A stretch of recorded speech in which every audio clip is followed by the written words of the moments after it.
ഈ വെള്ളം കിടക്കുന്ന കാരണം വലിയ ബുദ്ധിമുട്ടാണ് ഞങ്ങൾക്ക്. പിന്നെ നീന്തി വേണം പോകാൻ, വാഹനമൊന്നും ഇങ്ങോട്ട് കൊണ്ടുവരാൻ പറ്റാത്തൊരവസ്ഥയാണ്. ഒരു വാഹനങ്ങളും വരത്തില്ല.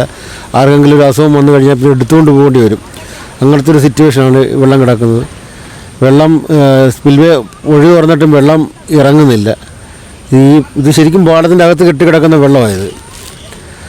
അത് മോട്ടർ നടത്തിയാൽ മാത്രമേ അത് പറ്റത്തുള്ളൂ. എല്ലാ മോട്ടറും ഈ പാടത്ത് ഫിറ്റ് ചെയ്തിട്ടില്ല, പമ്പിങ് ചെയ്യുന്നുമില്ല. അതൊക്കെ കൊണ്ട് ബുദ്ധിമുട്ടാണ്. ഇപ്പം ഒരാഴ്ചയായിട്ട് ഈ വെള്ളം ഇങ്ങനെ ഇവിടെ കിടക്കുകയാണ്.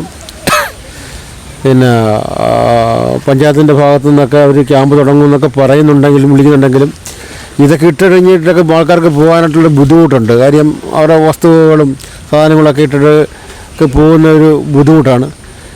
പിന്നെ സ്വന്തം വീട്ടിൽ കിട്ടുന്നൊക്കെ ഒരു പ്രൈവസി ഒരു ക്യാമ്പിൽ കിട്ടത്തില്ല. പിന്നെ തീരെ ഗതിയില്ലാതെ വരുമ്പോൾ ആൾക്കാർ ക്യാമ്പിൽ പോകുന്നത്.